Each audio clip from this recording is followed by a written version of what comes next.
Evangelho segundo São Mateus, capítulo 12, o Evangelho de hoje, um Evangelho bastante conhecido, que já foi lido, relido, que a gente escuta praticamente quase sempre na igreja, né?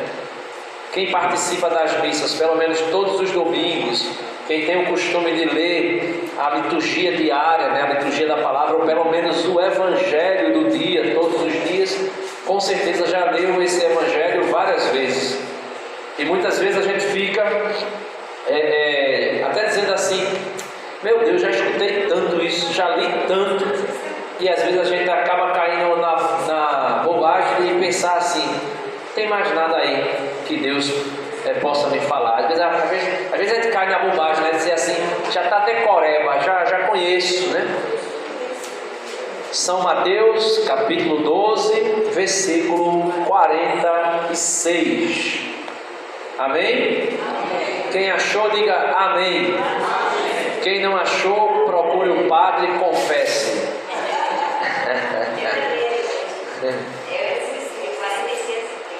46 a 50, isso mesmo. Leu ele hoje, não foi? Pronto. Amém? Eu vou ler aqui, você acompanha e depois a gente medita um pouquinho sobre esse Evangelho. Diz assim: estando ainda a falar às multidões,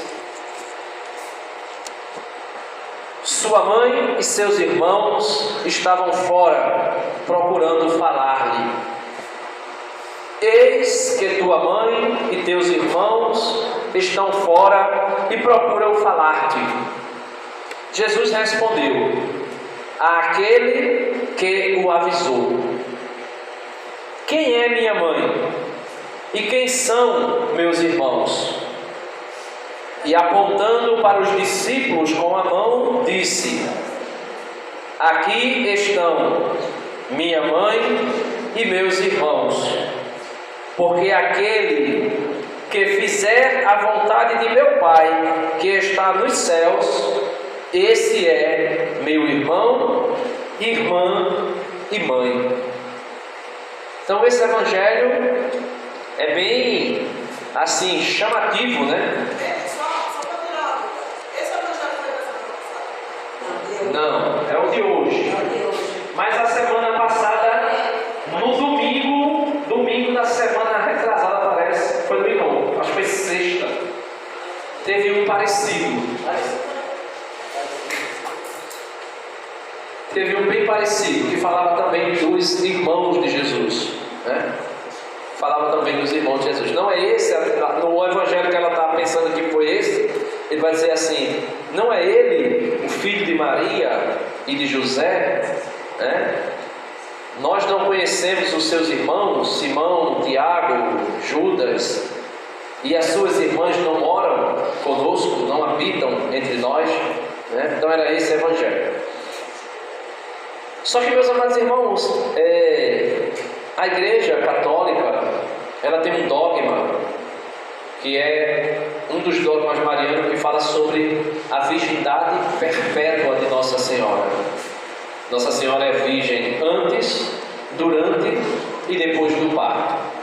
Esses irmãos de Jesus, para quem tem aí, para quem está com a Bíblia de Jerusalém, esses irmãos de Jesus, no rodapé da Bíblia tem uma letrinha G aí, assim, quando diz assim, versículo 46 diz assim: estando ainda a falar às multidões, sua mãe e seus irmãos. Aí tem uma letrinha G bem em cima de irmãos aí, em cima do S da palavra irmãos, para quem está com a Bíblia de Jerusalém.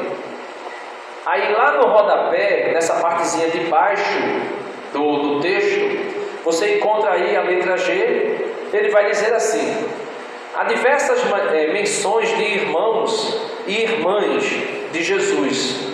Aí ele vai dizer que no capítulo 13, versículo 55, fala dos irmãos de Jesus. João, capítulo 7, versículo 3, ele vai dizer que fala dos irmãos de Jesus. Atos dos Apóstolos, capítulo 1, versículo 14, vai dizer que fala do irmão de Jesus. 1 Coríntios 9, 5, vai dizer que fala do irmão de Jesus. Gálatas, capítulo 1, versículo 19, vai dizer que fala do irmão de Jesus. E aqui os biblistas, os exegetas, eles vão dizer assim: embora tendo um sentido primitivo, ou melhor, embora tendo o sentido primeiro de irmão de sangue, a palavra grega usada, adelphos, assim como a palavra correspondente em hebraico e aramaico, pode designar relações de parentesco mais amplas. Gênesis 13, versículo 8, é quando vai dizer que Abraão vai dizer para Ló: nós somos irmãos, mas na verdade Abraão é primo, ou melhor, tio de Ló, não é irmão, mas chama irmão porque era da mesma parentela, da mesma família.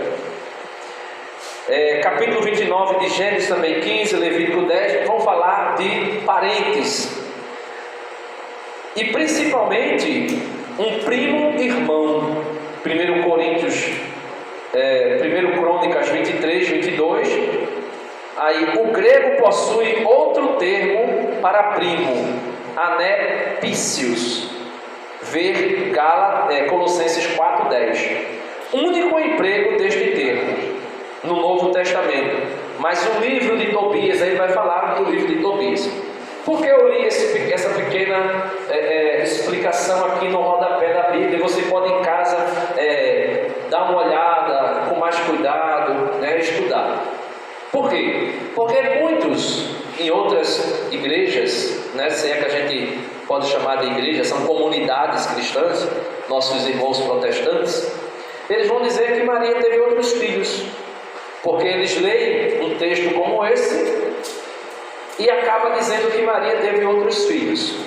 E tem alguns protestantes que, lendo a Bíblia de uma maneira mais geral, no contexto mais amplo, vai compreender que Maria não teve outros filhos. Por exemplo, quando João, no capítulo 19, se eu não estou enganado, no versículo 25, vai dizer assim: estava perto da cruz de Jesus sua mãe, a irmã de sua mãe, mulher de Cleofas, e Maria de Magdala, ou Maria Madalena.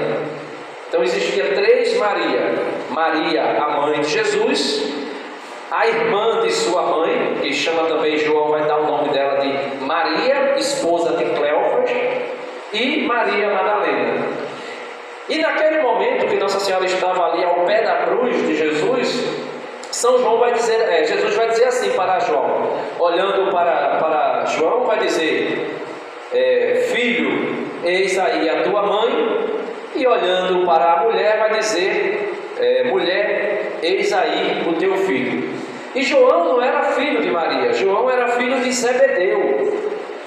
Nossa Senhora não era esposa de Zebedeu. João era irmão de Tiago, chamado Tiago Maior, filhos de Zebedeu, aquele que Jesus chamou de Boanerges, ou filhos do trovão. Então, logo, se Maria tivesse outros filhos, Jesus, o seu único filho, na cruz do Calvário, não entregaria ela a João. E é dito lá que o discípulo a levou para casa. E João cuida de Maria. Então ali já deixa muito claro que os irmãos de Jesus, que a Bíblia fala, as irmãs de Jesus, que a Bíblia fala, não é irmão consanguíneo, não são filhos de Maria e de José, mas são primos, parentes.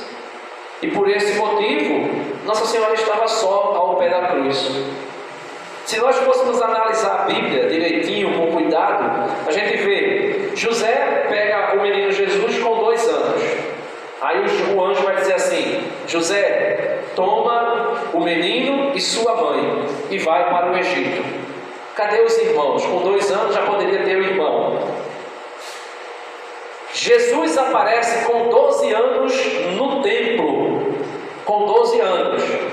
Maria e José percebem que Jesus não estava com eles e volta para procurar. Quando chega lá que vai procurar Jesus, chega no templo e encontra Jesus, o que é que ela vai dizer? Eu e o teu pai estávamos à tua procura. Não é mencionado nenhum irmão de Jesus ali. E a vida toda de Jesus não vai falar, a Bíblia inteira não vai falar em momento nenhum de filhos de Maria com José. fala de irmãos.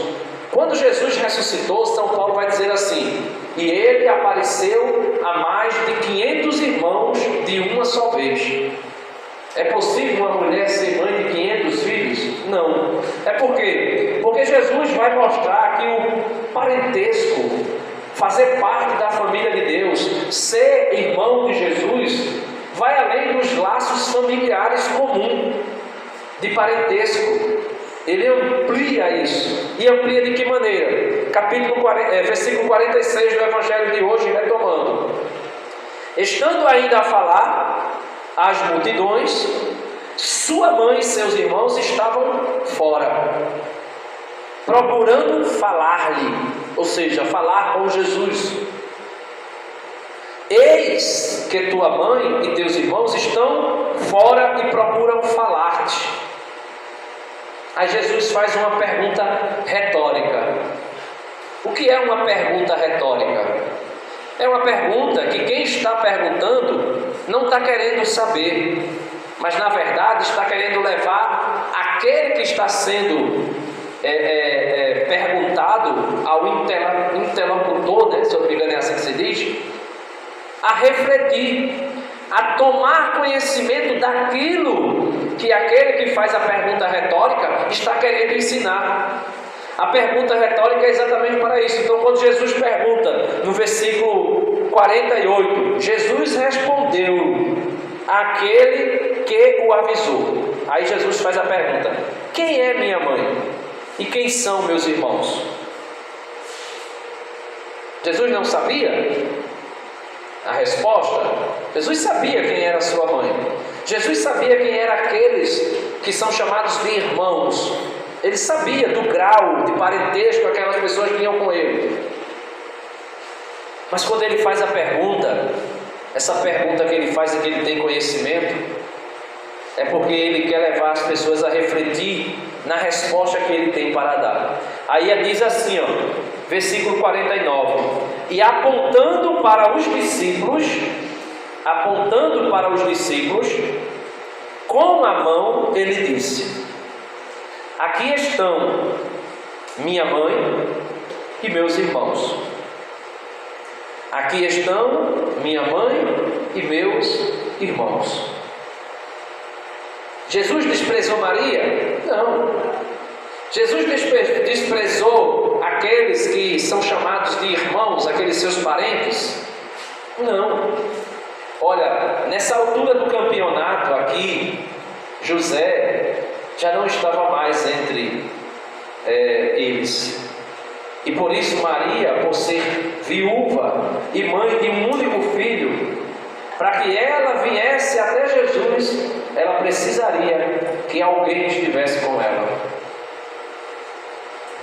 Uma mãe não podia interromper um filho que estava ali ensinando como mestre. A cultura não permitia isso. Os irmãos de Jesus, entre aspas, disseram: ele está louco, ele tem um demônio, ele está fora de si.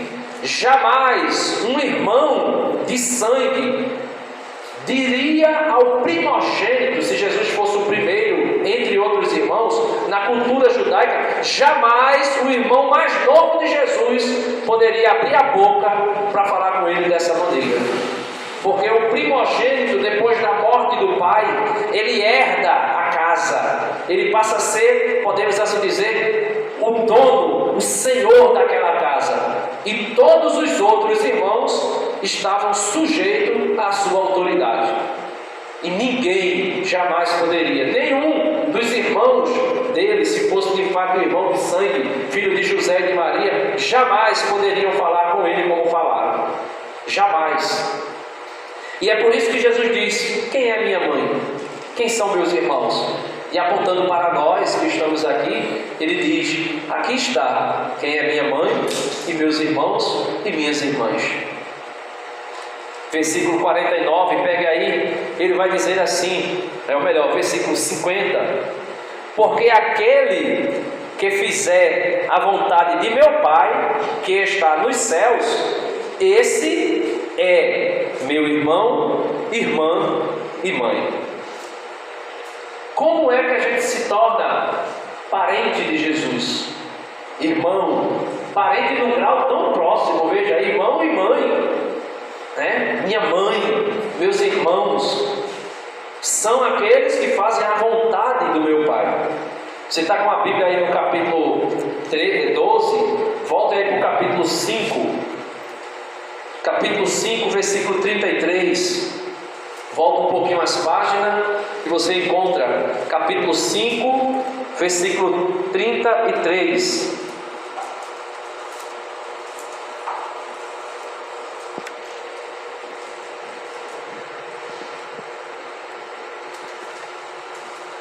Ou melhor, versículo 38.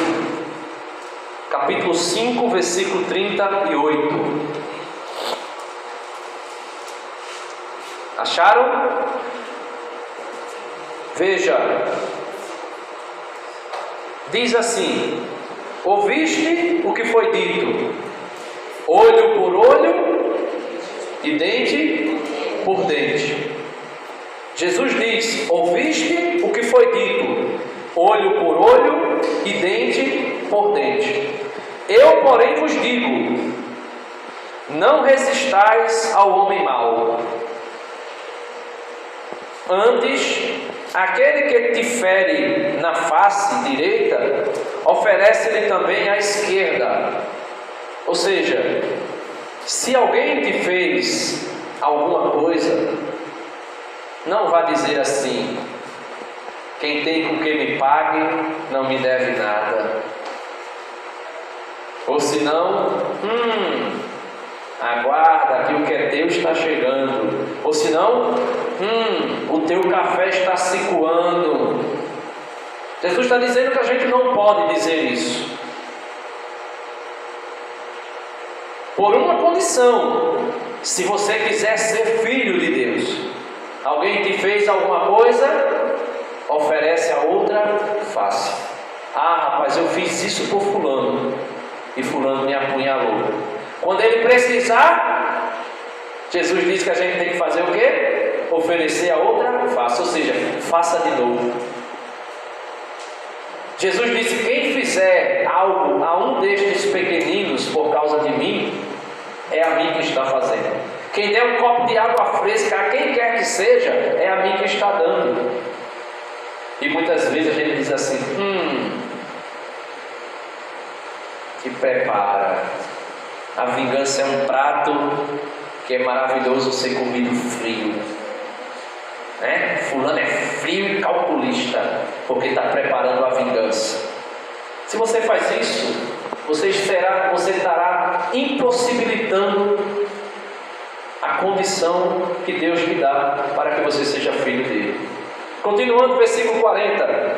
Aquele que quer pleitear contigo para tomar-te a túnica, deixa-lhe levar também o manto. A gente às vezes, né, um cara desse, fulano, acaba vem me roubar, eu mato ele, não sei o quê.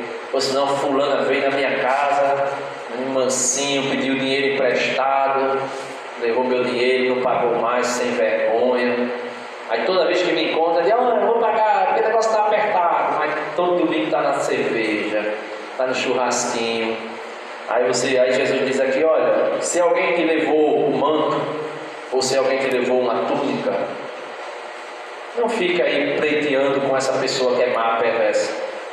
Se ela precisar, dê um lençol a ela, dê uma túnica, dê um manto, dê um sapato, São Tiago vai dizer que quando a gente faz isso, a gente acumula brasa na cabeça daquele que a gente está fazendo isso. Não sei qual é o significado dessa expressão, né? São Paulo, escrevendo aos Romanos, vai dizer que a vingança pertence ao Senhor. Ele diz: a mim pertence a vingança, a mim pertence o juízo. Ou seja, ele vai ter que lidar com Deus no dia do juízo final. Não se preocupe. E continuando aqui no versículo 41, ele diz assim: e se alguém te obrigar a andar 1 milha, caminha com ele 2. Dá ao que te pede, e não volte as costas ao que te pede emprestado. São Lucas vai dizer assim: se você dá alguma coisa emprestada a alguém e aquela pessoa, não é São Lucas, né? São Lucas coloca essas palavras nos lábios de Jesus, ou São Lucas escreve, né, as palavras de Jesus, que vai dizer assim: se alguém te pede emprestado e não te pagar, aí ele vai dizer assim: deixe que isso fique como uma caridade feita a ele. E muitas vezes a gente fala o quê? No Facebook, aquelas indiretas: checheiro, pior coisa do mundo é checheiro. Ou senão no status do WhatsApp: ixi Maria, a coisa triste é o checheiro, né? É o veaco.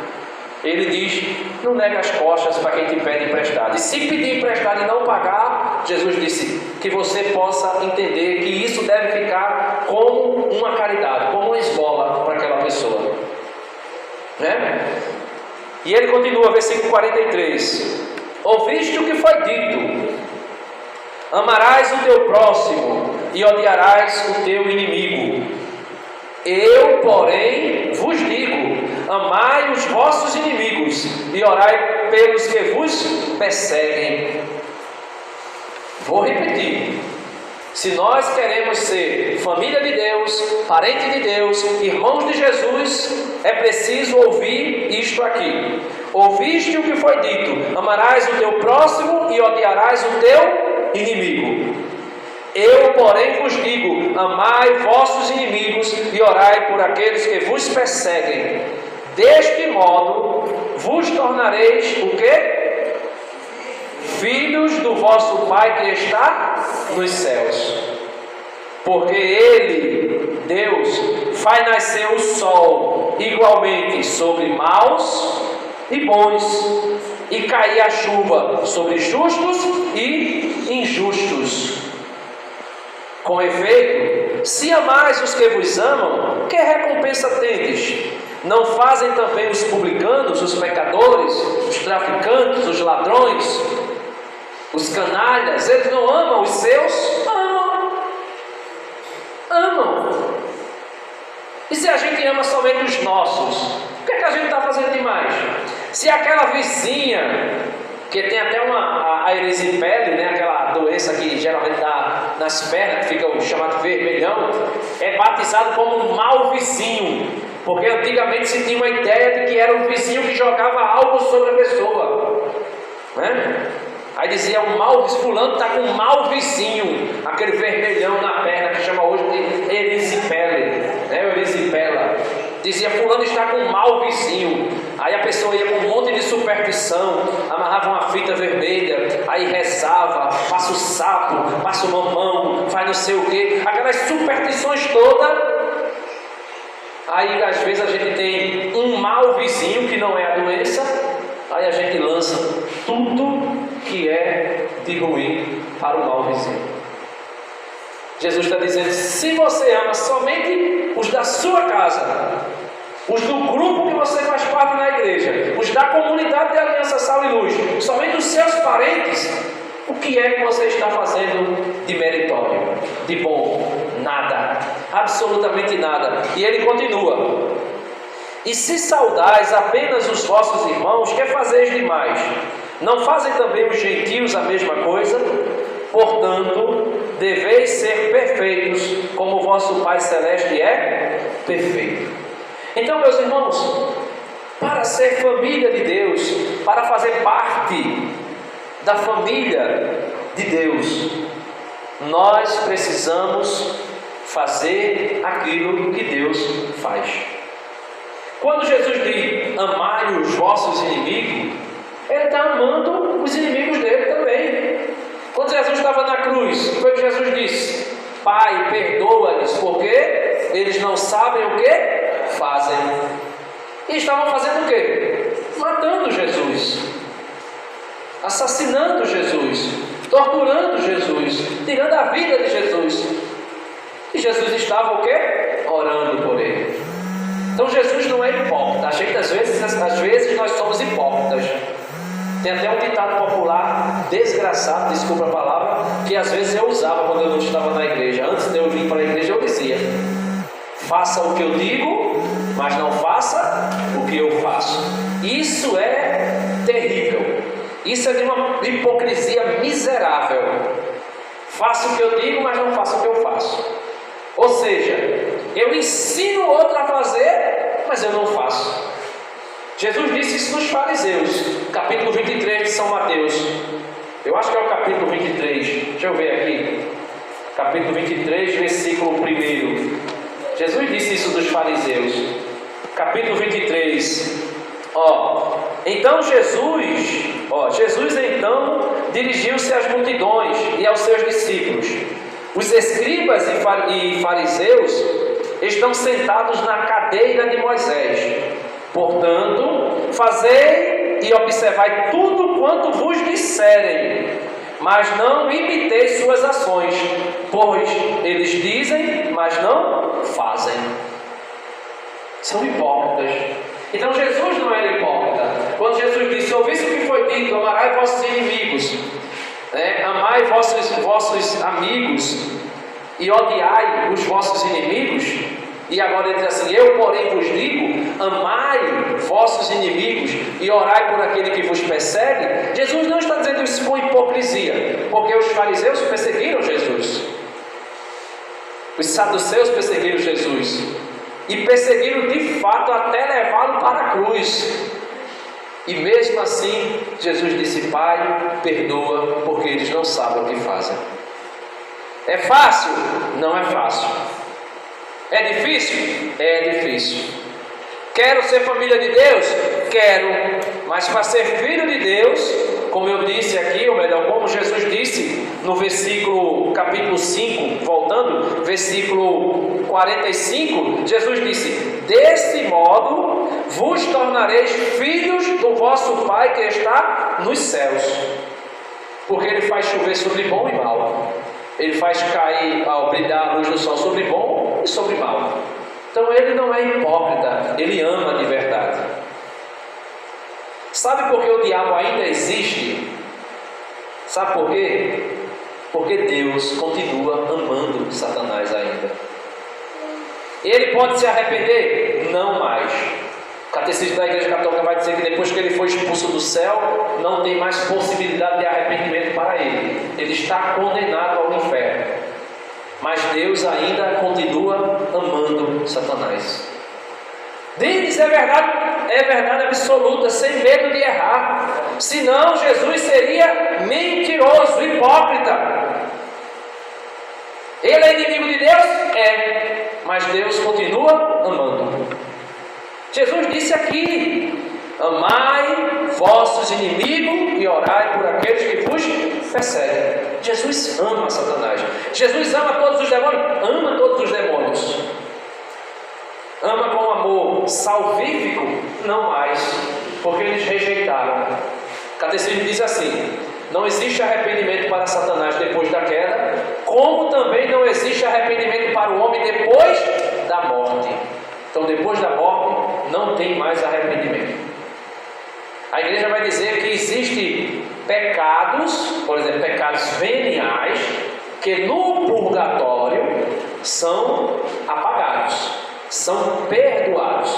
Porém, pecados veniais, que não têm uma pena eterna, ou seja, que não leva ao inferno. Mas aquele que morre em pecado mortal, a igreja diz que vai para o inferno. Então, está certo aquele horário? Eu falei que só.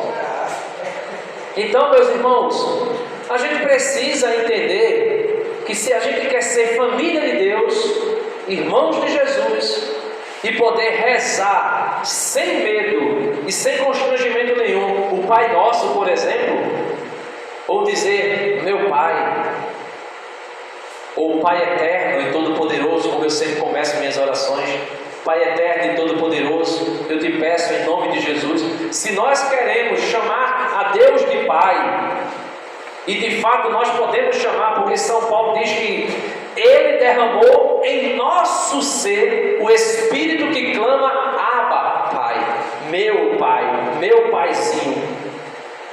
E se nós queremos chamar Ele de Pai, a gente precisa se comportar como filho, e como filho obediente, não como filho rebelde, não como 12 apóstolos foram filhos obedientes? Sim ou não? Todos eles? Não. Tinha uma ovelha negra lá, né?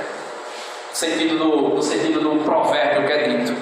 Tinha uma batata podre, tinha uma laranja estragada. Tinha alguém que não quis abrir-se ao amor de Deus. Mas se nós nos abrirmos ao amor de Deus, se nós nos deixarmos envolver pelo amor de Deus, eu tenho certeza absoluta que nós faremos o que Deus quer que nós façamos. Porque filho de peixe, peixinho é. Filho de Deus, Deusinho é. Olha só. Filho de Deus que é amor, amorzinho é. Aí tá certo. Deusinho não. Né? Então assim, vai ficando em pé para a gente rezar rapidamente. E que nós possamos meditar nisso, meus irmãos. Que nós possamos pensar nessa verdade que o Evangelho de hoje traz para nós. A verdade de que existe uma possibilidade. Olha, tem alguém aqui que não é batizado? Levanta a mão. Quem não é batizado? Levanta a mão.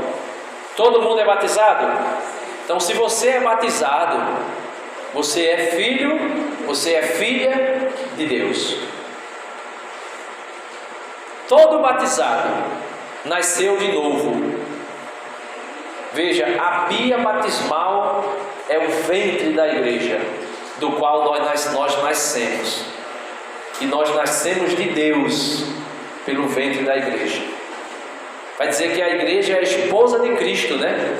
Então nós somos filhos, né, de Deus. Em Jesus somos filhos de Deus. Quando nós somos batizados, nós somos filhos de Deus. Então que nós possamos pedir a Deus a graça de nos comportarmos como filhos de Deus. Verdadeiramente. A pior coisa para um pai, para uma mãe, é ver um filho desmantelado e dizer assim: eu queria que nem fosse meu filho. Veja que tragédia. Imagine um filho desmantelado nas drogas, na prostituição, no roubo, praticando tudo que você puder imaginar. Aí o pai, a mãe, ali sofrendo com aquela decepção. Aí olha e diz assim: eu queria que nem fosse meu filho. Veja, Deus não faz isso conosco.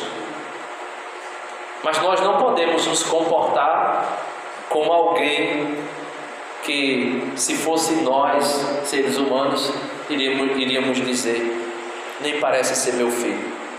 Eu gostaria que não fosse meu filho. Tanta vergonha que tem me dado. Às vezes a gente faz isso, às vezes a gente fala isso. E para sermos filhos de Deus, é preciso que a gente também aprenda a dizer ao contrário disso. Mesmo nessa situação, é meu filho, é minha filha. E rezar por ele, rezar por ela.